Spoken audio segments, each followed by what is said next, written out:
"You should just watch TV all day."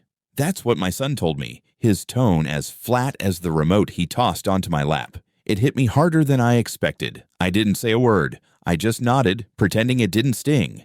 But it did. I had been living in the guest house on the property I owned. Yes, I owned, trying to give him and his new wife space while still staying close to my grandkids. It wasn't much, just a modest little unit behind the main house, but it worked for me. I liked to be nearby, to help when I could. Fix a leaky faucet, babysit, mow the lawn, even if I wasn't asked. But lately, things had shifted. Conversations grew shorter. The invitations stopped coming. And now this. A grown man telling his father to sit still and rot in front of a screen. He didn't even look up when he said it, just walked out humming to himself like I didn't exist. I sat there in silence, the TV blinking to life in front of me, a sitcom laugh track filling the room. But I wasn't laughing. That moment became the beginning of something I didn't see coming. Not anger, not revenge, but a slow, quiet decision that would change everything. Before we continue, please subscribe to the channel and let us know where you're listening in the comments. I remember when he used to follow me around with a toy hammer, pretending to help as I fixed things around the house. He was 5, curious, eager, kind. He'd always ask questions. Why does the water stop running when you turn that knob? What happens if the roof leaks? Back then, he looked at me like I knew everything, like I mattered. His mother passed when he was 10. I did the best I could after that. I kept our house running, cooked, cleaned, went to work, showed up to every parent-teacher conference. I was exhausted, but I never let him see it. I didn't want him to grow up feeling like he'd lost both parents. Years passed. He grew into a strong, capable man, but somewhere along the way, he stopped needing me. Or at least, that's how he made me feel. When he got married, I gave him the main house. It was in my name, but I figured he had a family now. Let them build their life. I moved into the guest house behind it, still paying the taxes, the insurance, still keeping the place in good shape. But to them, I slowly became invisible. The man who hangs around. The man who means well. The man who watches too much TV. Last Thanksgiving, I brought a pie. Nobody ate it. His wife barely said hello. My son was glued to his phone, laughing at something I couldn't see. That night, I sat alone in my little guest house, wondering when I'd stopped being part of their lives and started being a shadow.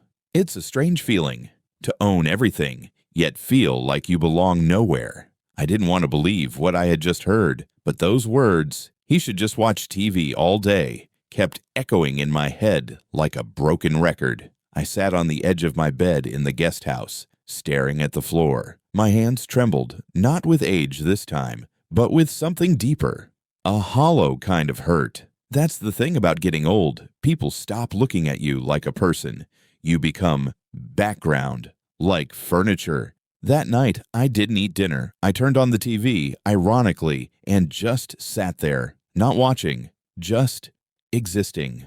The next day, I tried to pretend nothing happened. I waved at my son when he passed by outside. He barely glanced up from his phone. My daughter-in-law didn't even say hello. She just walked right past, her heels clacking like she owned the place. I went to make coffee, and even that felt heavy. It wasn't the comment alone. It was everything around it. The looks, the tone, the way they acted like I was an obligation instead of family. I started noticing all the small things I had been ignoring. How they'd stop including me in their conversations, how I hadn't been invited to dinner in over a month, how the kids didn't come around to see me anymore. I had become invisible in my own home, but they had forgotten one important thing. This guest house they let me live in for free. It wasn't theirs to give. I was the one still paying the property taxes. I was the one whose name was on the deed. I was the one who had taken out the second mortgage to help them buy the new car. And I had had enough. That night, I pulled out the drawer where I kept the house documents. I looked over the papers slowly, carefully, and I smiled, sadly but firmly, because in that moment, something inside me shifted, not in anger, not in revenge, but in quiet, unwavering clarity. If they saw me as nothing more than dead weight, then it was time to show them who had really been carrying the weight all along. Have you ever had to make a difficult decision to protect your own dignity? Share your thoughts in the comments below. We read every single one. I didn't say a word to them the next morning. Instead, I got up early, showered, shaved, and drove down to the office of a realtor I trusted, a woman named Denise. She helped me buy the house 25 years ago. Back then, she told me, "You're not just buying a roof, you're building a legacy." Well, that legacy had turned into a cage. I handed her the paperwork, still in my name, and asked, "How quickly can it sell?" She raised an eyebrow. "You serious?" I nodded. More than ever. Within a week, there were offers. The market was good. I chose a buyer who was willing to pay in cash and close fast.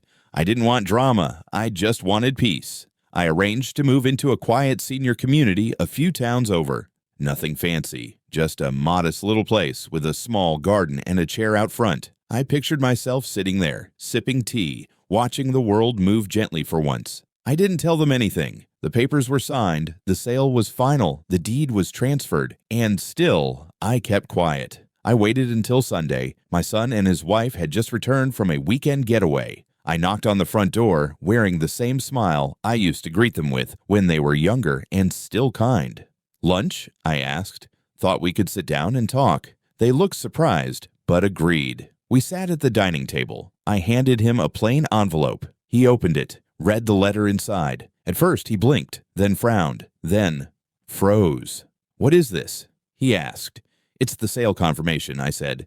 "The house has been sold. I'm moving next week." His mouth dropped open.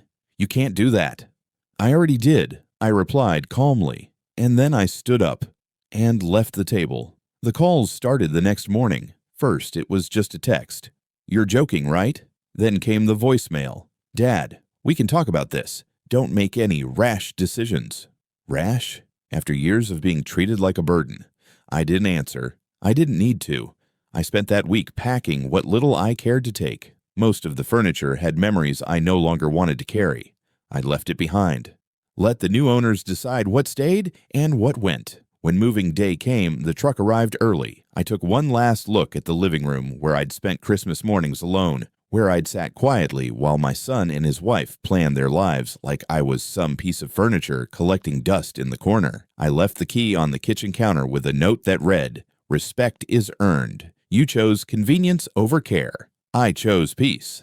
The new place was nothing extravagant, but for the first time in years, it felt like mine. Quiet mornings, neighbors who waved when they passed, and no one rolling their eyes when I forgot something or turned up the volume too loud. I planted a tomato vine in the little garden out back. It's growing fast. Funny how some things thrive when you stop placing them where they're not wanted. Last I heard, my son had to move into a rental. Not as spacious, not as convenient. Maybe that's what it takes for him to understand that love isn't owed, it's nurtured. I didn't sell the house out of spite. I sold it because being invisible in your own home is worse than being alone.